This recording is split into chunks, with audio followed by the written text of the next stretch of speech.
ಓಂ ಶಾಂತಿ. ಇಂದಿನ ಪರಮಾತ್ಮನ ಮಹಾವಾಕ್ಯ ಮುರಳಿ ದಿನಾಂಕ 22/10/2025. ಬಾಪ್ತಾದ ಮಧುಬನ. ಮಧುರ ಮಕ್ಕಳೇ, ಯಾವಾಗ ನೀವು ಯಾರಿಗಾದರೂ ಜ್ಞಾನವನ್ನು ತಿಳಿಸುತ್ತೀರೋ ಅಥವಾ ಭಾಷಣವನ್ನು ಮಾಡುತ್ತೀರೋ ಆಗ ಬಾಬಾ ಬಾಬಾ ಎಂದು ಹೇಳಿ ಜ್ಞಾನವನ್ನು ತಿಳಿಸಿ. ಪರಮಾತ್ಮ ತಂದೆಯ ಮಹಿಮೆಯನ್ನು ಮಾಡಿ, ಆಗ ಜ್ಞಾನದ ಬಾಣ ಅವರಿಗೆ ನಾಟುತ್ತದೆ. ಇಂದಿನ ಪ್ರಶ್ನೆಯಾಗಿದೆ, ಪರಮಾತ್ಮ ತಂದೆ ಭಾರತದ ನಿವಾಸಿ ಮಕ್ಕಳಿಗೆ ವಿಶೇಷವಾಗಿ ಯಾವೊಂದು ಪ್ರಶ್ನೆಯನ್ನು ಕೇಳುತ್ತಾರೆ? ಉತ್ತರ: ಭಾರತದ ನಿವಾಸಿ ಮಕ್ಕಳಾದ ನೀವು ಎಷ್ಟೊಂದು ಶ್ರೀಮಂತರಾಗಿದ್ದೀರಿ, ಸರ್ವ ಗುಣಗಳಿಂದ ಸಂಪನ್ನ ಆಗಿದ್ದೀರಿ, 16 ಕಲಾ ಸಂಪೂರ್ಣ ದೇವತಾ ಧರ್ಮದ ಆತ್ಮರಾಗಿದ್ದೀರಿ, ನೀವು ಪವಿತ್ರರಾಗಿದ್ದೀರಿ. ಎಂದೂ ಕೂಡ ನೀವು ಕಾಮ ವಿಕಾರಕ್ಕೆ ವಶ ಆಗುತ್ತಿರಲಿಲ್ಲ. ಬಹಳಷ್ಟು ಶ್ರೀಮಂತರಾಗಿದ್ದೀರಿ, ಧನವಂತರಾಗಿದ್ದೀರಿ. ಪುನಃ ನೀವು ಹೇಗೆ ಇಷ್ಟೊಂದು ದಿವಾಳಿಯಾದಿರಿ? ಇದಕ್ಕೆ ಕಾರಣ ನಿಮಗೆ ಗೊತ್ತಿದೆಯೇ? ಮಕ್ಕಳೇ, ನೀವು ಹೇಗೆ ಗುಲಾಮರಾದಿರಿ? ಇಷ್ಟೆಲ್ಲ ಧನ ಸಂಪತ್ತನ್ನು ಎಲ್ಲಿ ಕಳೆದುಕೊಂಡಿರಿ? ನೀವೇ ವಿಚಾರವನ್ನು ಮಾಡಿ. ಪಾವನರಿಂದ ನಾವು ಹೇಗೆ ಪತಿತರಾದೆವು ಎಂದು. ಈಗ ಮಕ್ಕಳಾದ ನೀವು ಇಂತಿಂತಹ ಜ್ಞಾನದ ಮಾತನ್ನು ಅನ್ಯರಿಗೆ ತಿಳಿಸುವಾಗ ಬಾಬಾ ತಿಳಿಸುತ್ತಿದ್ದಾರೆ, ಬಾಬಾ ತಿಳಿಸುತ್ತಿದ್ದಾರೆ ಅಂದರೆ ಪರಮಾತ್ಮ ತಂದೆ ತಿಳಿಸುತ್ತಿದ್ದಾರೆ ಎಂದು ಅನ್ಯರಿಗೆ ತಿಳಿಸಿ. ಆಗ ಅವರಿಗೆ ಸಹಜವಾಗಿ ಈ ಜ್ಞಾನ ಅರ್ಥ ಆಗುತ್ತದೆ. ಓಂ ಶಾಂತಿ. ಓಂ ಶಾಂತಿ ಎಂದು ಹೇಳಿದ ತಕ್ಷಣ ಅವಶ್ಯವಾಗಿ ಪರಮಾತ್ಮ ತಂದೆಯ ನೆನಪು ಬರಬೇಕು. ಮನ್ಮನಾಭವ ಅನ್ನುವ ಶಬ್ದವನ್ನು ಪರಮಾತ್ಮ ತಂದೆ ಮೊದಲು ತಿಳಿಸುತ್ತಾರೆ. ಅವಶ್ಯವಾಗಿ ತಂದೆ ಹಿಂದಿನ ಕಲ್ಪದಲ್ಲೂ ಕೂಡ ಮನ್ಮನಾಭವ ಅನ್ನುವ ಶಬ್ದವನ್ನು ತಿಳಿಸಿದ್ದರು. ಆದ್ದರಿಂದ ಈಗಲೂ ಕೂಡ ಮನ್ಮನಾಭವ ಅನ್ನುವ ಶಬ್ದವನ್ನು ಹೇಳುತ್ತಾರೆ. ಈಗ ಮಕ್ಕಳಾದ ನಿಮಗೆ ಪರಮಾತ್ಮ ತಂದೆಯ ಬಗ್ಗೆ ಗೊತ್ತಿದೆ. ನೀವು ಯಾವುದಾದರೂ ಸಭೆಗೆ ಭಾಷಣವನ್ನು ಮಾಡಲು ಹೋಗುತ್ತೀರಾ, ಅಲ್ಲಿ ಕುಳಿತಂತಹ ಜನರಿಗೆ ಪರಮಾತ್ಮ ತಂದೆಯ ಬಗ್ಗೆ ಗೊತ್ತಿಲ್ಲ. ಅಂದ ಮೇಲೆ ಶಿವ ತಂದೆ ಈ ರೀತಿ ಹೇಳುತ್ತಿದ್ದಾರೆ, ಶಿವ ತಂದೆಯೇ ಪತಿತ ಪಾವನ ಆಗಿದ್ದಾರೆ ಎಂದು ನೀವು ಜ್ಞಾನವನ್ನು ತಿಳಿಸಬೇಕು. ಅವಶ್ಯವಾಗಿ ಪಾವನರನ್ನಾಗಿ ಮಾಡುವುದಕ್ಕೋಸ್ಕರ ಪರಮಾತ್ಮ ತಂದೆ ಇಲ್ಲಿ ಬಂದು ಜ್ಞಾನವನ್ನು ತಿಳಿಸುತ್ತಿದ್ದಾರೆ ಎಂದು ನೀವು ಸಭೆಯಲ್ಲಿ ಹೇಳಬೇಕು. ಹೇಗೆ ಇಲ್ಲಿ ಪರಮಾತ್ಮ ತಂದೆ ಮಕ್ಕಳಾದ ನಿಮಗೆ ತಿಳಿಸುತ್ತಾರೆ, ಹೇ ಮಕ್ಕಳೇ, ನಿಮ್ಮನ್ನು ನಾನು ಸ್ವರ್ಗಕ್ಕೆ ಮಾಲೀಕರನ್ನಾಗಿ ಮಾಡಿದ್ದೆ. ನೀವು ಆದಿ ಸನಾತನ ದೇವಿ ದೇವತಾ ಧರ್ಮದ ಆತ್ಮರು, ವಿಶ್ವಕ್ಕೆ ಮಾಲೀಕರಾಗಿದ್ದೀರಿ ಎಂದು ತಂದೆ ತಿಳಿಸುತ್ತಾರೆ. ಪರಮಾತ್ಮ ತಂದೆ ಈ ರೀತಿ ತಿಳಿಸುತ್ತಿದ್ದಾರೆ ಎಂದು ನೀವು ಅನ್ಯರಿಗೆ ತಿಳಿಸಬೇಕು. ಈ ರೀತಿ ಭಾಷಣವನ್ನು ಮಾಡಿರುವಂತಹ ಯಾವ ಮಕ್ಕಳ ಸಮಾಚಾರ ಕೂಡ ತಂದೆಯ ಬಳಿ ಬಂದಿಲ್ಲ. ಶಿವ ತಂದೆ ತಿಳಿಸುತ್ತಾರೆ, ತಂದೆಯಾದ ನನ್ನನ್ನು ನೀವು ಶ್ರೇಷ್ಠಾದಿ ಶ್ರೇಷ್ಠ ತಂದೆ ಎಂದು ಒಪ್ಪಿಕೊಂಡಿದ್ದೀರಾ. ಪರಮಾತ್ಮ ತಂದೆ ಪತಿತ ಪಾವನ ಆಗಿದ್ದಾರೆ ಎಂದು ಒಪ್ಪಿಕೊಂಡಿದ್ದೀರಾ. ನಾನು ಭಾರತದಲ್ಲೇ ಬರುತ್ತೇನೆ ಮತ್ತು ಪುನಃ ರಾಜಯೋಗವನ್ನು ಕಲಿಸುವುದಕ್ಕೋಸ್ಕರ ಭಾರತದಲ್ಲಿ ಬರುತ್ತೇನೆ. ಅಂದ ಮೇಲೆ ತಂದೆಯಾದ ನಾನು ಮಕ್ಕಳಾದ ನಿಮಗೆ ತಿಳಿಸುತ್ತೇನೆ, ತಂದೆಯಾದ ನನ್ನೊಬ್ಬನನ್ನೇ ನೀವು ನೆನಪು ಮಾಡಿ, ಸರ್ವಶ್ರೇಷ್ಠ ತಂದೆಯನ್ನು ನೀವು ನೆನಪು ಮಾಡಿ. ಏಕೆಂದರೆ ಪರಮಾತ್ಮ ತಂದೆ ನೀಡುವಂತಹ ದಾತ ಆಗಿದ್ದಾರೆ. ಅವಶ್ಯವಾಗಿ ಭಾರತದಲ್ಲಿ ನೀವು ವಿಶ್ವಕ್ಕೆ ಮಾಲೀಕರಾಗಿದ್ದೀರಿ. ಭಾರತದಲ್ಲಿ ನೀವು ವಿಶ್ವಕ್ಕೆ ಮಾಲೀಕರಾಗಿದ್ದಾಗ ಬೇರೆ ಯಾವ ಧರ್ಮವೂ ಇರಲಿಲ್ಲ. ಪರಮಾತ್ಮ ತಂದೆ ಮಕ್ಕಳಾದ ನಮಗೆ ಈ ಎಲ್ಲಾ ಜ್ಞಾನದ ಮಾತನ್ನು ತಿಳಿಸುತ್ತಾರೆ. ನಾವೀಗ ಪುನಃ ನಿಮಗೆ ಈ ಜ್ಞಾನದ ಮಾತನ್ನು ತಿಳಿಸುತ್ತಿದ್ದೇವೆ ಎಂದು ಅನ್ಯರಿಗೆ ಹೇಳಬೇಕು. ಶಿವ ತಂದೆ ತಿಳಿಸುತ್ತಾರೆ, ಭಾರತದ ನಿವಾಸಿಗಳಾದ ನೀವು ಎಷ್ಟೊಂದು ಶ್ರೀಮಂತರಾಗಿದ್ದೀರಿ, ಸರ್ವ ಗುಣಗಳಿಂದ ಸಂಪನ್ನ ಆಗಿದ್ದೀರಿ.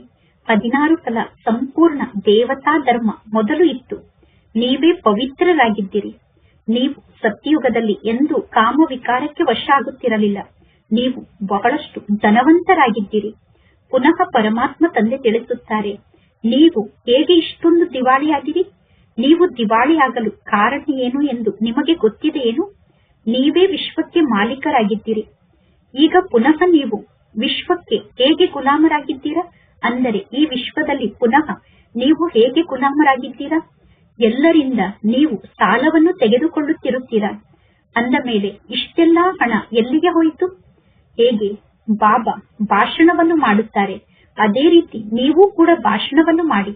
ಆಗ ಅನೇಕರು ನಿಮ್ಮ ಭಾಷಣವನ್ನು ಕೇಳಿ ಆಕರ್ಷಿತರಾಗುತ್ತಾರೆ. ಮಕ್ಕಳಾದ ನೀವು ತಂದೆಯನ್ನು ನೆನಪು ಮಾಡುವುದಿಲ್ಲ. ಆದ್ದರಿಂದ ನೀವು ಜ್ಞಾನವನ್ನು ತಿಳಿಸಿದಾಗ ಯಾರಿಗೂ ಆ ಜ್ಞಾನದ ಬಾಣ ನಾಟುವುದಿಲ್ಲ. ನಿಮ್ಮ ಜ್ಞಾನದ ಮೂಲಕ ಅವರಿಗೆ ಆ ಶಕ್ತಿ ಪ್ರಾಪ್ತಿಯಾಗುವುದಿಲ್ಲ. ಇಲ್ಲದಿದ್ದರೆ ನಿಮ್ಮ ಒಂದು ಭಾಷಣವನ್ನು ಕೇಳಿದ ತಕ್ಷಣ ಚಮತ್ಕಾರ ಆಗಿಬಿಡಬೇಕಿತ್ತು. ನಿಮ್ಮ ಒಂದು ಭಾಷಣದ ಮೂಲಕ ಚಮತ್ಕಾರ ಆಗಿಬಿಡಬೇಕು. ಆ ರೀತಿ ಜ್ಞಾನವನ್ನು ನೀವು ತಿಳಿಸಬೇಕಿತ್ತು. ಶಿವತಂದೆ ತಿಳಿಸುತ್ತಾರೆ, ಭಗವಂತ ತಂದೆಯಂತೂ ಒಬ್ಬರೇ ಆಗಿದ್ದಾರೆ. ಆ ಪರಮಾತ್ಮ ತಂದೆ ದುಃಖಹರ್ತ ಸುಖಕರ್ತ ಆಗಿದ್ದಾರೆ. ಹೊಸ ಜಗತ್ತನ್ನು ಸ್ಥಾಪನೆ ಮಾಡುವಂತವರು ಪರಮಾತ್ಮ ತಂದೆ ಆಗಿದ್ದಾರೆ. ಇದೇ ಭಾರತದಲ್ಲಿ ಸ್ವರ್ಗ ಇತ್ತು. ಭಾರತದಲ್ಲಿ ವಜ್ರ ವೈಡೂರ್ಯದ ಮಹಲ್ ಇತ್ತು. ಭಾರತದಲ್ಲಿ ಒಂದೇ ರಾಜ್ಯ ಇತ್ತು. ಸತ್ಯುಗದಲ್ಲಿ ಎಲ್ಲರೂ ಪರಸ್ಪರ ಹಾಲು ಸಕ್ಕರೆಯ ಸಮಾನ ಕ್ಷೀರಖಂಡ ಆಗಿದ್ದರು. ಹೇಗೆ ಪರಮಾತ್ಮ ತಂದೆಯ ಮಹಿಮೆ ಅಪರಂ ಅಪಾರ ಆಗಿದೆಯೋ ಅದೇ ರೀತಿ ಭಾರತದ ಮಹಿಮೆ ಕೂಡ ಅಪರಂ ಅಪಾರ ಆಗಿದೆ. ಭಾರತದ ಮಹಿಮೆಯನ್ನು ಕೇಳಿ ಎಲ್ಲರೂ ಖುಷಿ ಪಡುತ್ತಾರೆ. ತಂದೆ ಮಕ್ಕಳನ್ನು ಕೇಳುತ್ತಾರೆ, ಇಷ್ಟೊಂದು ಧನ ಸಂಪತ್ತನ್ನು ನೀವು ಎಲ್ಲಿ ಕಳೆದುಕೊಂಡಿರಿ? ಭಕ್ತಿ ಮಾರ್ಗದಲ್ಲಿ ನೀವು ಎಷ್ಟೊಂದು ಹಣವನ್ನು ಖರ್ಚು ಮಾಡುತ್ತಾ ಬಂದಿದ್ದೀರಾ? ಭಕ್ತಿ ಮಾರ್ಗದಲ್ಲಿ ನೀವು ಎಷ್ಟೊಂದು ಮಂದಿರವನ್ನು ನಿರ್ಮಾಣ ಮಾಡುತ್ತೀರಾ? ಶಿವತಂದೆ ತಿಳಿಸುತ್ತಾರೆ, ನೀವೇ ವಿಚಾರ ಮಾಡಿ, ನೀವು ಪಾವನರಿಂದ ಹೇಗೆ ಪತಿತರಾದಿರಿ? ನೀವೆಲ್ಲರೂ ಹೇಳುತ್ತೀರಾ ತಾನೆ? ನೀವು ಪರಮಾತ್ಮ ತಂದೆಗೆ ಹೇಳುತ್ತೀರಾ, ಬಾಬಾ, ದುಃಖ ಇದ್ದಾಗ ನಾವು ನಿಮ್ಮ ಸ್ಮರಣೆಯನ್ನು ಮಾಡುತ್ತೇವೆ, ಸುಖ ಇದ್ದಾಗ ನಾವು ನಿಮ್ಮ ಸ್ಮರಣೆಯನ್ನು ಮಾಡುವುದಿಲ್ಲ ಎಂದು. ಆದರೆ ನಿಮ್ಮನ್ನು ಯಾರು ದುಃಖಿಯನ್ನಾಗಿ ಮಾಡುತ್ತಾರೆ? ಗಳಿಗೆ ಗಳಿಗೆಗೂ ಬಾಬಾ ಈ ರೀತಿ ಹೇಳುತ್ತಿದ್ದಾರೆ, ಬಾಬಾ ಈ ರೀತಿ ಹೇಳುತ್ತಿದ್ದಾರೆ ಎಂದು ಬಾಬಾರವರ ಹೆಸರನ್ನು ಹೇಳುತ್ತಿರಬೇಕು. ನೀವು ಬಾಬಾರವರ ಸಂದೇಶವನ್ನು ತಿಳಿಸುತ್ತೀರಾ. ಪರಮಾತ್ಮ ತಂದೆ ತಿಳಿಸುತ್ತಾರೆ, ನಾನು ಸ್ವರ್ಗವನ್ನು ಸ್ಥಾಪನೆ ಮಾಡಿದ್ದೆ, ಶಿವಾಲಯವನ್ನು ಸ್ಥಾಪನೆ ಮಾಡಿದ್ದೆ. ಸ್ವರ್ಗದಲ್ಲಿ ಈ ಲಕ್ಷ್ಮೀ ನಾರಾಯಣರ ರಾಜ್ಯ ಇತ್ತು. ನೀವು ಈ ಎಲ್ಲಾ ಮಾತನ್ನು ಮರೆತು ಬಿಟ್ಟಿದ್ದೀರಾ. ರಾಧಾಕೃಷ್ಣರೇ ಸ್ವಯಂ ಹೊರದ ನಂತರ ಲಕ್ಷ್ಮೀ ನಾರಾಯಣ ಆಗುತ್ತಾರೆ ಅನ್ನುವುದೂ ಕೂಡ ನಿಮಗೆ ಗೊತ್ತಿಲ್ಲ. ಶ್ರೀಕೃಷ್ಣ ವಿಶ್ವಕ್ಕೆ ಮಾಲೀಕ ಆಗಿದ್ದರು. ಅಂತಹ ಶ್ರೀಕೃಷ್ಣನಿಗೆ ಎಷ್ಟೊಂದು ಕಳಂಕವನ್ನು ಹೊರಿಸುತ್ತಾರೆ. ಪರಮಾತ್ಮ ತಂದೆಯಾದ ನನಗೂ ಕೂಡ ಕಳಂಕವನ್ನು ಹೊರಿಸುತ್ತೀರಾ. ನಾನು ನಿಮ್ಮೆಲ್ಲರಿಗೂ ಸದ್ಗತಿಯನ್ನು ನೀಡುವಂತಹ ಸದ್ಗತಿದಾತ ಆಗಿದ್ದೇನೆ. ಸದ್ಗತಿದಾತ ಆದಂತಹ ತಂದೆಯಾದ ನನ್ನನ್ನು ನಾಯಿಯಲ್ಲಿ ಇದ್ದಾರೆ, ಬೆಕ್ಕಿನಲ್ಲಿ ಇದ್ದಾರೆ, ಕಣಕಣದಲ್ಲಿ ಇದ್ದಾರೆ ಎಂದು ಹೇಳುತ್ತಾರೆ. ಪರಮಾತ್ಮ ತಂದೆ ತಿಳಿಸುತ್ತಾರೆ, ನೀವು ಎಷ್ಟೊಂದು ಪತಿತರಾಗಿದ್ದೀರಾ. ಪರಮಾತ್ಮ ತಂದೆ ತಿಳಿಸುತ್ತಾರೆ, ನಾನು ಸರ್ವರ ಸದ್ಗತಿದಾತ ಆಗಿದ್ದೇನೆ. ನಾನು ಪತಿತ ಪಾವನ ಆಗಿದ್ದೇನೆ. ನೀವು ಪುನಃ ಪತಿತ ಪಾವನಿ ಗಂಗಾ ಎಂದು ಹೇಳುತ್ತೀರಾ. ಪರಮಾತ್ಮ ತಂದೆಯಾದ ನನ್ನ ಜೊತೆಗೆ ನೀವು ಯೋಗವನ್ನು ಜೋಡಣೆ ಮಾಡದೇ ಇರುವ ಕಾರಣ ನೀವು ಇನ್ನೂ ಜಾಸ್ತಿ ಪತಿತರಾಗುತ್ತೀರಾ. ನೀವೀಗ ತಂದೆಯಾದ ನನ್ನನ್ನು ನೆನಪು ಮಾಡಿ, ಆಗ ನಿಮ್ಮ ವಿಕರ್ಮ ವಿನಾಶ ಆಗುತ್ತದೆ. ಗಳಿಗೆ ಗಳಿಗೆಗೂ ಪರಮಾತ್ಮ ತಂದೆಯ ಹೆಸರನ್ನು ಹೇಳುತ್ತಾ ಜ್ಞಾನವನ್ನು ತಿಳಿಸಿ, ಆಗ ಶಿವತಂದೆಯ ನೆನಪು ನಿಮಗೆ ಇರುತ್ತದೆ. ನೀವೀಗ ಹೇಳಬೇಕು, ನಾವು ಶಿವತಂದೆಯ ಮಹಿಮೆಯನ್ನು ಮಾಡುತ್ತೇವೆ.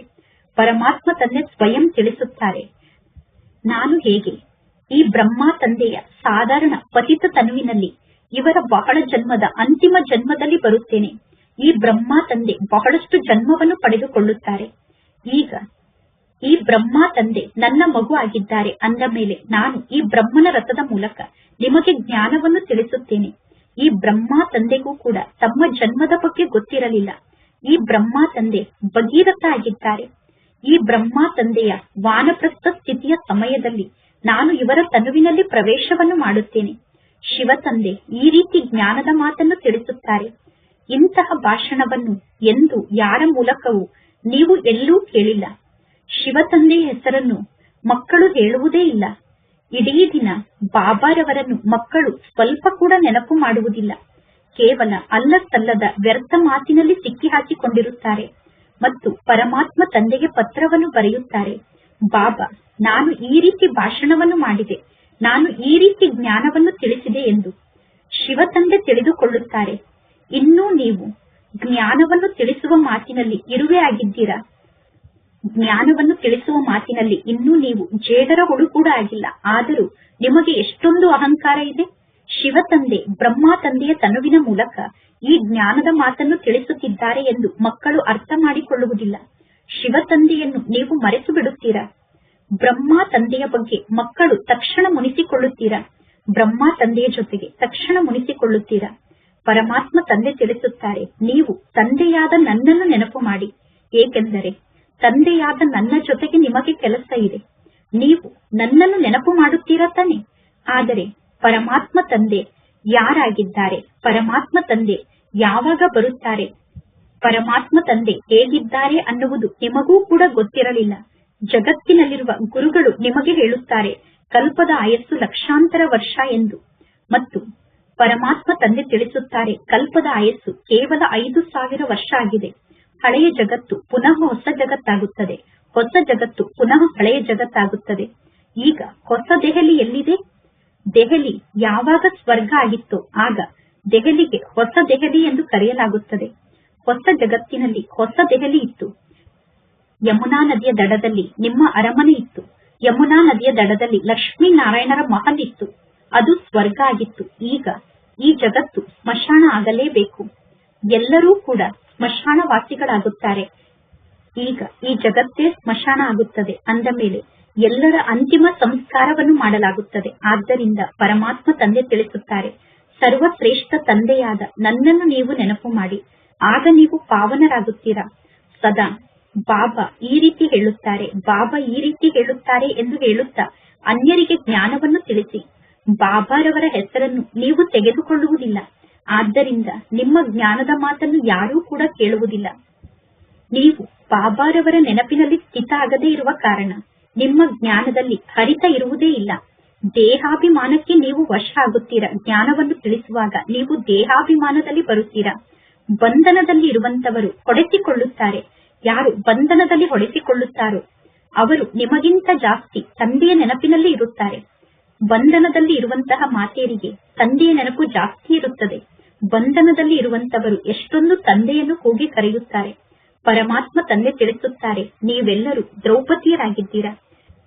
ನಿಮ್ಮ ಮೇಲೆ ಈಗ ಅತ್ಯಾಚಾರ ನಡೆಯದಂತೆ ತಂದೆಯಾದ ನಾನು ನಿಮ್ಮನ್ನು ರಕ್ಷಣೆ ಮಾಡುತ್ತೇನೆ ಎಂದು ತಂದೆ ತಿಳಿಸುತ್ತಾರೆ. ಮಾತೆಯರಲ್ಲಿ ಕೆಲವರು ಇಂಥವರೂ ಕೂಡ ಇದ್ದಾರೆ. ಕಲ್ಪದ ಮೊದಲು ಕೂಡ ಅಂತವರಿಗೆ ಪೂತನಿ ಮುಂತಾದ ಅಸುರರ ಹೆಸರನ್ನು ನೀಡಲಾಗಿತ್ತು. ನೀವು ಈ ಎಲ್ಲಾ ಮಾತನ್ನು ಮರೆತು ಬಿಟ್ಟಿದ್ದೀರಾ. ಪರಮಾತ್ಮ ತಂದೆ ತಿಳಿಸುತ್ತಾರೆ, ಭಾರತ ಯಾವಾಗ ಶಿವಾಲಯ ಆಗಿತ್ತು ಆಗ ಇದೇ ಭಾರತಕ್ಕೆ ಸ್ವರ್ಗ ಎಂದು ಕರೆಯಲಾಗುತ್ತಿತ್ತು. ಈ ಕಲಿಯುಗದಲ್ಲಿ ಯಾರ ಬಳಿ ಮನೆ ಇದೆಯೋ, ವಿಮಾನ ಇದೆಯೋ ಅವರು ನಮ್ಮ ಪಾಲಿಗೆ ಇದೇ ಸ್ವರ್ಗ ಆಗಿದೆ ಎಂದು ತಿಳಿದುಕೊಂಡಿದ್ದಾರೆ. ಜಗತ್ತಿನ ಜನ ಎಷ್ಟೊಂದು ಮೂರ್ಖರಾಗಿದ್ದಾರೆ. ಪ್ರತಿಯೊಂದು ಮಾತನ್ನು ತಿಳಿಸುವಾಗ ಬಾಬಾ ಈ ರೀತಿ ಹೇಳುತ್ತಾರೆ ಎಂದು ಹೇಳುತ್ತಾ ನೀವು ಜ್ಞಾನವನ್ನು ಹೇಳಬೇಕು. ಜಗತ್ತಿನಲ್ಲಿರುವ ಹಠಯೋಗಿಗಳು ನಿಮಗೆ ಮುಕ್ತಿಯನ್ನು ನೀಡಲು ಸಾಧ್ಯ ಇಲ್ಲ. ಸರ್ವರ ಸದ್ಗತಿದಾತ ಒಬ್ಬ ಪರಮಾತ್ಮ ತಂದೆ ಆಗಿದ್ದಾರೆ. ಅಂದ ಮೇಲೆ ನೀವು ಪುನಃ ಗುರುಗಳ ಬಳಿ ಏಕೆ ಹೋಗುತ್ತೀರಾ? ನೀವು ಸನ್ಯಾಸಿಯಾಗಬೇಕು ಎಂದು ಬಯಸುತ್ತೀರೇನು, ಅಥವಾ ಹಠಯೋಗವನ್ನು ಕಲಿತು ಬ್ರಹ್ಮಾಂಡದಲ್ಲಿ ಲೀನ ಆಗಬೇಕು ಎಂದು ಬಯಸುತ್ತೀರೇನು? ಯಾರೂ ಕೂಡ ಬ್ರಹ್ಮಾಂಡದಲ್ಲಿ ಲೀನ ಆಗಲು ಸಾಧ್ಯ ಇಲ್ಲ. ಎಲ್ಲರೂ ಪಾತ್ರವನ್ನು ಅಭಿನಯ ಮಾಡಲೇಬೇಕು. ಪ್ರತಿಯೊಬ್ಬ ಪಾತ್ರಧಾರಿಯ ಪಾತ್ರ ಅವಿನಾಶಿಯಾಗಿದೆ. ಇದು ಅನಾದಿಯಿಂದ ಮಾಡಲ್ಪಟ್ಟಂತಹ ಅವಿನಾಶಿ ನಾಟಕ ಆಗಿದೆ. ಈ ನಾಟಕದಿಂದ ಯಾರಿಗೂ ಮೋಕ್ಷ ಸಿಗಲು ಸಾಧ್ಯ ಇಲ್ಲ. ಪರಮಾತ್ಮ ತಂದೆ ತಿಳಿಸುತ್ತಾರೆ, ನಾನು ಈ ಸಾಧು ಸಂತರ ಉದ್ಧಾರವನ್ನೂ ಕೂಡ ಮಾಡಲು ಬರುತ್ತೇನೆ. ಅಂದ ಮೇಲೆ ಪುನಃ ಗಂಗೆ ಹೇಗೆ ಪತಿತ ಪಾವನೆಯಾಗಲು ಸಾಧ್ಯ? ಪತಿತ ಪಾವನ ಎಂದು ತಂದೆಯಾದ ನನಗೆ ನೀವು ಕರೆಯುತ್ತೀರಾ. ತಂದೆಯಾದ ನನ್ನ ಜೊತೆಗೆ ನಿಮ್ಮ ಯೋಗ ಕಟ್ಟಾಗುವ ಕಾರಣ ನಿಮ್ಮ ಪರಿಸ್ಥಿತಿ ಈ ರೀತಿಯಾಗಿದೆ. ತಂದೆಯ ಜೊತೆಗೆ ಯೋಗ ಕಟ್ಟಾಗಿರುವ ಕಾರಣ ನಿಮ್ಮ ಪರಿಸ್ಥಿತಿ ಈ ರೀತಿಯಾಗಿದೆ. ಈಗ ಪುನಃ ನನ್ನ ಜೊತೆಗೆ ಯೋಗವನ್ನು ಜೋಡಣೆ ಮಾಡಿ, ಆಗ ನಿಮ್ಮ ವಿಕರ್ಮ ವಿನಾಶ ಆಗುತ್ತದೆ. ಮುಕ್ತಿಧಾಮದಲ್ಲಿ ಪವಿತ್ರ ಆತ್ಮರೇ ನಿವಾಸವನ್ನು ಮಾಡುತ್ತಾರೆ. ಈಗ ಈ ಸಂಪೂರ್ಣ ಜಗತ್ತೇ ಪತಿತ ಜಗತ್ತಾಗಿದೆ. ಪಾವನ ಜಗತ್ತಿನ ಬಗ್ಗೆ ನಿಮಗೆ ಗೊತ್ತೇ ಇಲ್ಲ. ನೀವೆಲ್ಲರೂ ಪೂಜಾರಿಗಳಾಗಿದ್ದೀರಾ. ಇಲ್ಲಿ ಒಬ್ಬರೂ ಕೂಡ ಪೂಜ್ಯರಿಲ್ಲ. ಪರಮಾತ್ಮ ತಂದೆಯ ಹೆಸರನ್ನು ಹೇಳುತ್ತಾ ಎಲ್ಲರನ್ನೂ ನೀವು ಜಾಗೃತರನ್ನಾಗಿ ಮಾಡಬಹುದು. ಯಾವ ಪರಮಾತ್ಮ ತಂದೆ ನಮ್ಮನ್ನು ವಿಶ್ವಕ್ಕೆ ಮಾಲೀಕರನ್ನಾಗಿ ಮಾಡುತ್ತಾರೋ ಅಂತಹ ಪರಮಾತ್ಮ ತಂದೆಯ ಬಗ್ಗೆ ನೀವು ಕುಳಿತು ನಿಂದನೆಯನ್ನು ಮಾಡುತ್ತೀರಾ ಎಂದು ನೀವು ಅವರಿಗೆ ಹೇಳಬೇಕು. ಶ್ರೀಕೃಷ್ಣ ಸಣ್ಣ ಮಗು ಆಗಿದ್ದಾರೆ. ಶ್ರೀಕೃಷ್ಣ ಸರ್ವಗುಣಗಳಿಂದ ಸಂಪನ್ನ ಆಗಿದ್ದಾರೆ. ಅಂದ ಮೇಲೆ ಶ್ರೀಕೃಷ್ಣ ಇಂತಹ ತಪ್ಪು ಕೆಲಸವನ್ನು ಹೇಗೆ ಮಾಡಲು ಸಾಧ್ಯ? ಮತ್ತು ಶ್ರೀಕೃಷ್ಣ ಸರ್ವರಿಗೂ ತಂದೆ ಹೇಗೆ ಆಗಲು ಸಾಧ್ಯ? ಸಣ್ಣ ಮಗು ಆದಂತಹ ಶ್ರೀಕೃಷ್ಣ ಎಲ್ಲರಿಗೂ ತಂದೆ ಆಗಲು ಹೇಗೆ ಸಾಧ್ಯ? ಭಗವಂತ ತಂದೆ ಒಬ್ಬರೇ ಆಗಿರುತ್ತಾರೆ ತಾನೆ. ಯಾವಾಗ ನೀವು ತಂದೆಯಾದ ನನ್ನ ಶ್ರೀಮತದಂತೆ ನಡೆಯುವುದಿಲ್ಲವೋ, ಎಲ್ಲಿಯವರೆಗೂ ತಂದೆಯ ಶ್ರೀಮತದಂತೆ ನೀವು ನಡೆಯುವುದಿಲ್ಲವೋ ಅಲ್ಲಿಯವರೆಗೂ ಆತ್ಮದಲ್ಲಿರುವಂತಹ ಕಲ್ಮಶ ಹೇಗೆ ಸಮಾಪ್ತಿಯಾಗಲು ಸಾಧ್ಯ? ತಂದೆಯ ಶ್ರೀಮತದಂತೆ ನಡೆಯದೇ ಇದ್ದರೆ ನಿಮಗೆ ಹಿಡಿದಿರುವಂತಹ ತುಕ್ಕು ಹೇಗೆ ಸಮಾಪ್ತಿಯಾಗಲು ಸಾಧ್ಯ?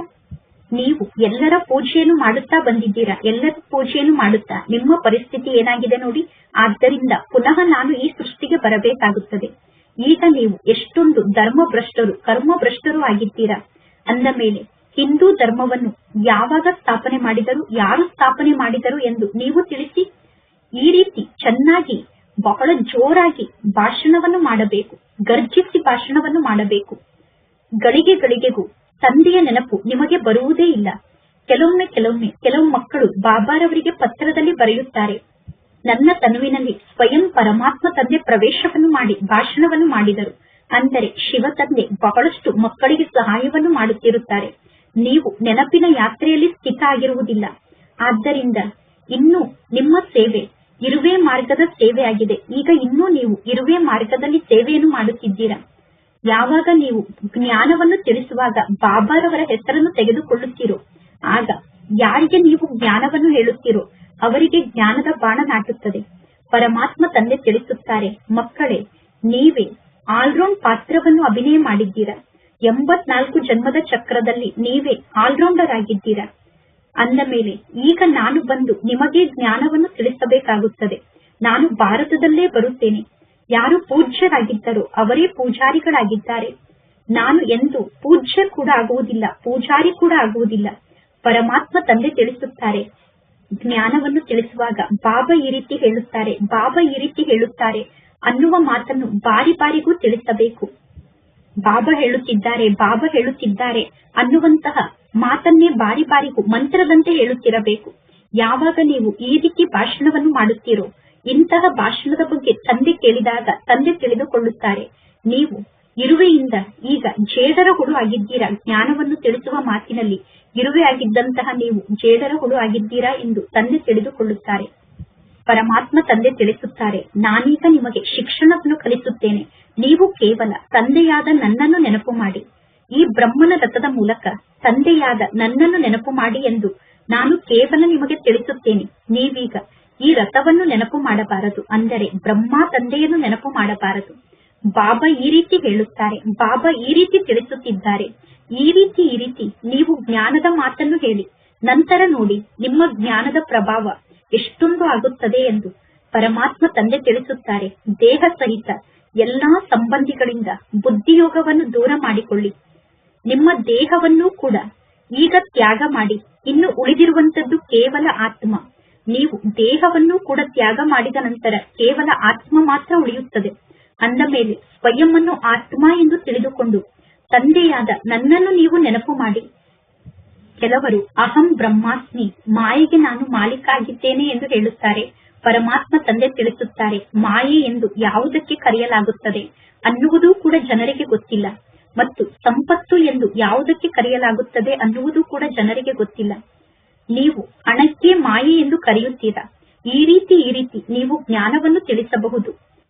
ಬಹಳ ಒಳ್ಳೆಯ ಮಕ್ಕಳು ಕೂಡ ಎಂದೂ ಮುರುಳಿಯನ್ನು ಓದುವುದಿಲ್ಲ, ಶಿವ ತಂದೆಯನ್ನು ನೆನಪು ಮಾಡುವುದಿಲ್ಲ.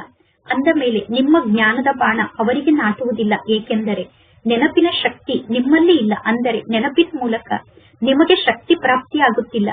ನೆನಪಿನ ಮೂಲಕವೇ ಶಕ್ತಿ ಪ್ರಾಪ್ತಿಯಾಗುತ್ತದೆ. ಯೋಗ ಬಲದ ಮೂಲಕ ನೀವು ವಿಶ್ವಕ್ಕೆ ಮಾಲೀಕರಾಗುತ್ತೀರಾ. ಮಕ್ಕಳು ಪ್ರತಿಯೊಂದು ಮಾತಿನಲ್ಲೂ ಬಾಬಾರವರ ಹೆಸರನ್ನು ತೆಗೆದುಕೊಳ್ಳಬೇಕು. ಆಗ ಎಂದು ಯಾರೂ ಕೂಡ ನಿಮ್ಮ ಜೊತೆಗೆ ವಾದವನ್ನು ಮಾಡಲು ಸಾಧ್ಯ ಇಲ್ಲ. ಪ್ರತಿ ಮಾತಿನಲ್ಲೂ ಬಾಬಾ ಹೇಳುತ್ತಾರೆ ಎಂದು ಹೇಳಿದಾಗ ಯಾರೂ ನಿಮಗೆ ಏನನ್ನೂ ಹೇಳಲು ಸಾಧ್ಯ ಇಲ್ಲ. ಸರ್ವರಿಗೂ ಭಗವಂತ ಒಬ್ಬ ಪರಮಾತ್ಮ ತಂದೆ ಆಗಿದ್ದಾರೆ. ಸರ್ವರಿಗೂ ಭಗವಂತ ತಂದೆ ಒಬ್ಬರಾಗಿದ್ದಾರೋ ಅಥವಾ ಎಲ್ಲರೂ ಭಗವಂತ ಆಗಿದ್ದಾರೋ ಎಂದು ಪ್ರಶ್ನೆಯನ್ನು ಕೇಳಬೇಕು. ಜಗತ್ತಿನ ಜನ ಹೇಳುತ್ತಾರೆ, ನಾವು ಇಂತಹ ಸನ್ಯಾಸಿಗೆ ಶಿಷ್ಯರಾಗಿದ್ದೇವೆ ಎಂದು. ಈಗ ಆ ಸನ್ಯಾಸಿಗೆ ಗೃಹಸ್ಥಿಗಳಾದ ನೀವು ಹೇಗೆ ಶಿಷ್ಯರಾಗಲು ಸಾಧ್ಯ? ನಿವೃತ್ತಿ ಮಾರ್ಗದ ಸನ್ಯಾಸಿಗಳಿಗೆ ಗೃಹಸ್ಥಿಗಳಾದ ನೀವು ಹೇಗೆ ಶಿಷ್ಯರಾಗಲು ಸಾಧ್ಯ? ಗಾಯನ ಕೂಡ ಇದೆ, ಸುಳ್ಳು ಮಾಯೆ, ಸುಳ್ಳು ಕಾಯ, ಸಂಪೂರ್ಣ ಸುಳ್ಳು ಸಂಸಾರ ಎಂದು. ಸತ್ಯ ಕೇವಲ ಒಬ್ಬ ಪರಮಾತ್ಮ ತಂದೆಯಾಗಿದ್ದಾರೆ. ಎಲ್ಲಿಯವರೆಗೂ ಆ ಪರಮಾತ್ಮ ತಂದೆ ಬರುವುದಿಲ್ಲವೋ ಅಲ್ಲಿಯವರೆಗೂ ನಾವು ಸತ್ಯವಂತರಾಗಲು ಸಾಧ್ಯ ಇಲ್ಲ. ಮುಕ್ತಿ ಮತ್ತು ಜೀವನ್ ಮುಕ್ತಿಯ ದಾತ ಒಬ್ಬ ಪರಮಾತ್ಮ ತಂದೆಯಾಗಿದ್ದಾರೆ. ಇನ್ನು ಸನ್ಯಾಸಿಗಳಿಗೆ ನಾವು ಶಿಷ್ಯರಾಗಲು ಆ ಸನ್ಯಾಸಿಗಳು ನಮಗೆ ಮುಕ್ತಿಯನ್ನು ನೀಡಲು ಸಾಧ್ಯ ಇಲ್ಲ. ಪರಮಾತ್ಮ ತಂದೆ ತಿಳಿಸುತ್ತಾರೆ, ಇದೆಲ್ಲವೂ ನಾಟಕದಲ್ಲಿ ಫಿಕ್ಸ್ ಆಗಿದೆ. ಈಗ ನೀವು ಎಚ್ಚರಿಕೆಯಿಂದ ಜಾಗೃತರಾಗಿ ಕಣ್ಣನ್ನು ತೆರೆಯಿರಿ. ಈ ರೀತಿ ಪರಮಾತ್ಮ ತಂದೆ ತಿಳಿಸುತ್ತಿದ್ದಾರೆ ಎಂದು ಹೇಳಿದಾಗ ನೀವು ಆ ಮಾತಿನಿಂದ ಮುಕ್ತಾಗಿ ಬಿಡುತ್ತೀರಾ. ಆಗ ಯಾರು ನಿಮ್ಮ ಬಗ್ಗೆ ಅಲ್ಲಸಲ್ಲದ ಮಾತನ್ನು ಮಾತನಾಡುವುದಿಲ್ಲ, ಅಂದರೆ ನಿಮ್ಮ ಜೊತೆಗೆ ವಾದವನ್ನು ಮಾಡುವುದಿಲ್ಲ. ತ್ರಿಮೂರ್ತಿ ಶಿವ ತಂದೆ ಹೇಳುತ್ತಿದ್ದಾರೆ ಎಂದು ಹೇಳಬೇಕು, ಕೇವಲ ಶಿವ ಹೇಳುತ್ತಿದ್ದಾರೆ ಎಂದು ಹೇಳಬಾರದು. ತ್ರಿಮೂರ್ತಿಗಳನ್ನು ಯಾರು ರಚನೆ ಮಾಡಿದರು? ಬ್ರಹ್ಮನ ಮೂಲಕ ಯಾರು ಸ್ಥಾಪನೆಯನ್ನು ಮಾಡಿಸುತ್ತಾರೆ? ಈ ಬ್ರಹ್ಮ ರಚಯಿತ ಆಗಿದ್ದಾರೇನು? ಈ ರೀತಿ ನೀವು ನಶೆಯಿಂದ ಹೇಳಿ, ಆಗ ಕೆಲಸ ನಡೆಯಲು ಸಾಧ್ಯ, ಅಂದರೆ ನಿಮ್ಮ ಕಾರ್ಯ ಆಗಲು ಸಾಧ್ಯ. ಇಲ್ಲದಿದ್ದರೆ ದೇಹಾಭಿಮಾನದಲ್ಲಿ ಕುಳಿತು ನೀವು ಭಾಷಣವನ್ನು ಮಾಡುತ್ತೀರಾ. ಪರಮಾತ್ಮ ತಂದೆ ತಿಳಿಸುತ್ತಾರೆ, ಇದು ಅನೇಕ ಧರ್ಮದ ಕಲ್ಪವೃಕ್ಷ ಆಗಿದೆ. ಮೊಟ್ಟ ಮೊದಲು ದೇವಿ ದೇವತಾ ಧರ್ಮ ಇತ್ತು. ಈಗ ಆ ದೇವತಾ ಧರ್ಮ ಎಲ್ಲಿಗೆ ಹೋಯಿತು? ಕಲ್ಪದ ಆಯಸ್ಸು ಲಕ್ಷಾಂತರ ವರ್ಷ ಎಂದು ಜಗತ್ತಿನ ಜನ ಹೇಳುತ್ತಾರೆ. ಆದರೆ ಇದು ಕೇವಲ 5,000 ವರ್ಷದ ಮಾತಾಗಿದೆ. ನೀವು ಈ ದೇವತೆಗಳ ಮಂದಿರವನ್ನು ನಿರ್ಮಾಣ ಮಾಡುತ್ತೀರಾ. ಪಾಂಡವರು ಮತ್ತು ಕೌರವರು ಯುದ್ಧವನ್ನು ಮಾಡಿದರು ಎಂದು ತೋರಿಸುತ್ತೀರಾ. ನಂತರ ಪಾಂಡವರು ಪರ್ವತವನ್ನು ಹತ್ತುತ್ತಾ ಅಲ್ಲೇ ಕರಗಿ ಸತ್ತು ಹೋದರು ಎಂದು ತೋರಿಸುತ್ತೀರಾ. ಪರಮಾತ್ಮ ತಂದೆಯಾದ ನಾನು ಹೇಗೆ ಹಿಂಸೆಯನ್ನು ಮಾಡಲು ಸಾಧ್ಯ? ನಾನು ನಿಮ್ಮನ್ನು ಅಹಿಂಸಕರನ್ನಾಗಿ ಮಾಡುತ್ತೇನೆ, ವೈಷ್ಣವನನ್ನಾಗಿ ಮಾಡುತ್ತೇನೆ. ಈಗ ನೀವು ಕಾಮ ವಿಕಾರಕ್ಕೆ ವಶ ಆಗಬಾರದು. ಈಗ ನೀವು ವಿಕಾರದಿಂದ ಮುಕ್ತಾಗಿ ವಿಕಾರದ ಮೇಲೆ ವಿಜಯಗಳಾಗುತ್ತೀರಾ. ವಿಕಾರದ ಮೇಲೆ ವಿಜಯಗಳಾಗುವ ಕಾರಣ ದೇವತೆಗಳಿಗೆ ವೈಷ್ಣವರು ಎಂದು ಕರೆಯಲಾಗುತ್ತದೆ. ದೇವತೆಗಳು ವಿಷ್ಣುವಿನ ವಂಶಾವಳಿಗಳಾಗಿದ್ದಾರೆ. ಒಳ್ಳೆಯದು. ಮಧುರಾತಿ ಮಧುರ ಅಗಲಿ ಹೋಗಿ ಮರಳಿ ಸಿಕ್ಕಿರುವ ಮಕ್ಕಳ ಪ್ರತಿ ಮಾತ್ಪಿತಾ ಬಾಪ್ತಾದರವರ ನೆನಪು, ಪ್ರೀತಿ ಹಾಗೂ ಸುಪ್ರಭಾತ. ಆತ್ಮಿಕ ಮಕ್ಕಳಿಗೆ ಆತ್ಮಿಕ ತಂದೆಯ ನಮಸ್ತೆ. ಆತ್ಮಿಕ ತಂದೆಗೆ ಆತ್ಮಿಕ ಮಕ್ಕಳ ನೆನಪು, ಪ್ರೀತಿ ಹಾಗೂ ನಮಸ್ತೆ ನಮಸ್ತೆ ನಮಸ್ತೆ. ಧಾರಣೆಗೋಸ್ಕರ ಮುಖ್ಯ ಸಾರ. ಫಸ್ಟ್ ಪಾಯಿಂಟ್, ಸೇವೆಯಲ್ಲಿ ಸಫಲತೆಯನ್ನು ಪ್ರಾಪ್ತಿ ಮಾಡಿಕೊಳ್ಳುವುದಕ್ಕೋಸ್ಕರ ಅಹಂಕಾರವನ್ನು ತ್ಯಾಗ ಮಾಡಿ ಪ್ರತಿಯೊಂದು ಮಾತಿನಲ್ಲೂ ಪರಮಾತ್ಮ ತಂದೆಯ ಹೆಸರನ್ನು ಹೇಳಬೇಕು. ತಂದೆಯ ನೆನಪಿನಲ್ಲಿ ಸ್ಥಿತಾಗಿ ಸೇವೆಯನ್ನು ಮಾಡಬೇಕು. ಅಲ್ಲಸಲ್ಲದ ವ್ಯರ್ಥ ಮಾತಿನಲ್ಲಿ ನಮ್ಮ ಸಮಯವನ್ನು ವ್ಯರ್ಥವಾಗಿ ಕಳೆಯಬಾರದು. ಸೆಕೆಂಡ್ ಪಾಯಿಂಟ್, ಸತ್ಯ ವೈಷ್ಣವರಾಗಬೇಕು. ಯಾವುದೇ ಪ್ರಕಾರದ ಹಿಂಸೆಯನ್ನು ಮಾಡಬಾರದು. ದೇಹ ಸಹಿತ ಎಲ್ಲಾ ಸಂಬಂಧದಿಂದ ಬುದ್ಧಿಯೋಗವನ್ನು ದೂರ ಮಾಡಿಕೊಳ್ಳಬೇಕು. ಇಂದಿನ ವರದಾನ ಆಗಿದೆ, ಹಾಜಿ ಆಯಿತು, ನಾನು ಮಾಡುತ್ತೇನೆ ಅನ್ನುವ ಪಾಠದ ಮೂಲಕ ಸೇವೆಯಲ್ಲಿ ಮಹಾನ್ ಆಗುವಂತಹ ಸರ್ವರ ಆಶೀರ್ವಾದಕ್ಕೆ ಪಾತ್ರರಾಗಿ ಯಾವುದೇ ಸೇವೆ ಇರಬಹುದು, ಖುಷಿ ಮತ್ತು ಉತ್ಸಾಹದಿಂದ ಆ ಸೇವೆಯನ್ನು ಮಾಡುತ್ತಾ ಸದಾ ಈ ಮಾತನ್ನು ಗಮನದಲ್ಲಿ ಇಟ್ಟುಕೊಳ್ಳಿ. ಯಾವ ಸೇವೆಯನ್ನು ನೀವು ಮಾಡುತ್ತಿದ್ದೀರೋ ಆ ಸೇವೆಯ ಮೂಲಕ ಸರ್ವರ ಆಶೀರ್ವಾದ ಪ್ರಾಪ್ತಿಯಾಗಬೇಕು. ಏಕೆಂದರೆ ಎಲ್ಲಿ ಆಶೀರ್ವಾದ ಇರುತ್ತದೆಯೋ ಅಲ್ಲಿ ಪರಿಶ್ರಮ ಇರುವುದಿಲ್ಲ. ಅಂದ ಮೇಲೆ ಈಗ ಇದೇ ಗುರಿಯನ್ನು ಇಟ್ಟುಕೊಳ್ಳಿ. ನೀವು ಯಾರ ಸಂಪರ್ಕದಲ್ಲಿ ಬಂದರೂ ಕೂಡ ಅವರ ಮೂಲಕ ಆಶೀರ್ವಾದವನ್ನು ಪಡೆದುಕೊಳ್ಳಬೇಕು. ಆಯಿತು, ನಾನು ಮಾಡುತ್ತೇನೆ ಆಜಿ ಅನ್ನುವ ಪಾಠದ ಮೂಲಕ ಆಶೀರ್ವಾದ ಪ್ರಾಪ್ತಿಯಾಗುತ್ತದೆ. ಆಶೀರ್ವಾದವನ್ನು ಪಡೆದುಕೊಳ್ಳಲು ಸಾಧನ ಆಜಿ ಅನ್ನುವ ಪಾಠ, ನಾನು ಮಾಡುತ್ತೇನೆ ಅನ್ನುವ ಪಾಠ ಆಗಿದೆ. ಯಾರಾದರೂ ತಪ್ಪನ್ನೂ ಕೂಡ ಮಾಡುತ್ತಿರಬಹುದು. ಅವರಿಗೆ ನೀವು ತಪ್ಪನ್ನು ಮಾಡುತ್ತಿದ್ದೀರಾ ಎಂದು ಹೇಳಿ ಪೆಟ್ಟನ್ನು ಕೊಡುವ ಬದಲು ಅವರಿಗೆ ಆಶ್ರಯವನ್ನು ನೀಡಿ ಅವರನ್ನು ಎಬ್ಬಿಸಿ ನಿಲ್ಲಿಸಬೇಕು. ಸಹಯೋಗಿಗಳಾಗಬೇಕು. ಆಗ ಅವರು ನಿಮ್ಮ ಮೂಲಕ ಸಂತುಷ್ಟರಾಗುತ್ತಾರೆ. ಆ ಸಂತುಷ್ಟತೆಯ ಕಾರಣ ಅವರ ಮೂಲಕ ನಿಮಗೆ ಆಶೀರ್ವಾದ ಪ್ರಾಪ್ತಿಯಾಗುತ್ತದೆ. ಯಾರು ಆಶೀರ್ವಾದವನ್ನು ಪಡೆದುಕೊಳ್ಳುವುದರಲ್ಲಿ ಮಹಾನ್ ಆಗುತ್ತಾರೋ ಅವರು ಸ್ವತಃ ಮಹಾನ್ ಆತ್ಮರಾಗಿ ಬಿಡುತ್ತಾರೆ. ಇಂದಿನ ಶ್ಲೋಗನ್ ಆಗಿದೆ, ಹಾರ್ಡ್ ವರ್ಕರ್ ಆಗುವುದರ ಜೊತೆಗೆ ನಿಮ್ಮ ಸ್ಥಿತಿಯನ್ನು ಹಾರ್ಡ್ ಮಾಡಿಕೊಳ್ಳುವ ಗುರಿಯನ್ನು ಇಟ್ಟುಕೊಳ್ಳಿ. ಅಂದರೆ ಸ್ಥಿತಿಯನ್ನು ಶಕ್ತಿಶಾಲಿಯನ್ನಾಗಿ ಮಾಡಿಕೊಳ್ಳುವ ಗುರಿಯನ್ನು ಇಟ್ಟುಕೊಳ್ಳಿ. ಪರಿಶ್ರಮವನ್ನು ಪಟ್ಟು ಕೆಲಸವನ್ನು ಮಾಡುವುದರ ಜೊತೆಗೆ ಸ್ಥಿತಿಯನ್ನು ಕೂಡ ಶಕ್ತಿಶಾಲಿಯನ್ನಾಗಿ ಮಾಡಿಕೊಳ್ಳುವ ಗುರಿಯನ್ನು ಇಟ್ಟುಕೊಳ್ಳಿ. ಇಂದಿನ ಅವ್ಯಕ್ತ ಸೂಚನೆಯಾಗಿದೆ, ಸ್ವಯಂಗೋಸ್ಕರ ಮತ್ತು ಸರ್ವರಿಗೋಸ್ಕರ ಮನಸ್ಸಿನ ಮೂಲಕ ಯೋಗದ ಶಕ್ತಿಯ ಪ್ರಯೋಗವನ್ನು ಮಾಡಿ. ಯೋಗದ ಪ್ರಯೋಗ ಅಂದರೆ ನಿಮ್ಮ ಶುದ್ಧ ಸಂಕಲ್ಪದ ಪ್ರಯೋಗ. ನಿಮ್ಮ ತನುವಿನ ಮೇಲೆ ಆಗುತ್ತಿದೆ ಎಂದು ಅನುಭವ ಆಗಬೇಕು. ಮನಸ್ಸಿನ ಮೇಲೆ ಆಗುತ್ತಿದೆ ಎಂದು ಅನುಭವ ಮಾಡಬೇಕು. ಸಂಸ್ಕಾರದ ಮೇಲೆ ಶುದ್ಧ ಸಂಕಲ್ಪದ ಪ್ರಯೋಗವನ್ನು ಮಾಡುತ್ತಿದ್ದೇವೆ ಎಂದು ಅನುಭವವನ್ನು ಮಾಡುತ್ತಾ ಪುರುಷಾರ್ಥದಲ್ಲಿ ಮುಂದೆ ಹೋಗಿ. ಈ ಮಾತಿನಲ್ಲಿ ಅನ್ಯರನ್ನು ನೋಡಬೇಡಿ. ಅವರು ಏನನ್ನು ಮಾಡುತ್ತಿದ್ದಾರೆ, ಇವರು ಏನನ್ನು ಮಾಡುತ್ತಿದ್ದಾರೆ, ಹಳಬರು ಈ ರೀತಿ ಪುರುಷಾರ್ಥವನ್ನು ಮಾಡುತ್ತಿದ್ದಾರೋ ಅಥವಾ ಮಾಡುತ್ತಿಲ್ಲವೋ ಅನ್ನುವುದನ್ನು ನೋಡಬೇಡಿ. ಮೊದಲು ಈ ಅನುಭವದಲ್ಲಿ ನಾನು ಮುಂದೆ ಹೋಗಬೇಕು, ಏಕೆಂದರೆ ನನ್ನ ಆಂತರ್ಯದ ಪುರುಷಾರ್ಥದ ಮಾತು ಇದಾಗಿದೆ. ಇದು ನನ್ನ ಆಂತರಿಕ ಪುರುಷಾರ್ಥದ ಮಾತಾಗಿದೆ. ಯಾವಾಗ ಈ ರೀತಿ ವ್ಯಕ್ತಿಗತ ರೂಪದಲ್ಲಿ ಈ ಮಾತನ್ನು ಪ್ರಯೋಗದಲ್ಲಿ ತರುತ್ತೀರೋ ಆಗ ಪುರುಷಾರ್ಥದಲ್ಲಿ ನೀವು ವೃದ್ಧಿಯನ್ನು ಪ್ರಾಪ್ತಿ ಮಾಡಿಕೊಳ್ಳುತ್ತಾ ಹೋಗುತ್ತೀರಾ. ಈ ರೀತಿ ಸಂಘಟಿತ ರೂಪದಲ್ಲಿ ಪ್ರತಿಯೊಬ್ಬರು ಶಾಂತಿಯ ಶಕ್ತಿಯ ಪ್ರಯೋಗವನ್ನು ಮಾಡಿದಾಗ ವಿಶ್ವದ ಸಮ್ಮುಖದಲ್ಲಿ ನಿಮ್ಮ ಪ್ರಭಾವ ಆಗುತ್ತದೆ. ಒಳ್ಳೆಯದು. ಓಂ ಶಾಂತಿ.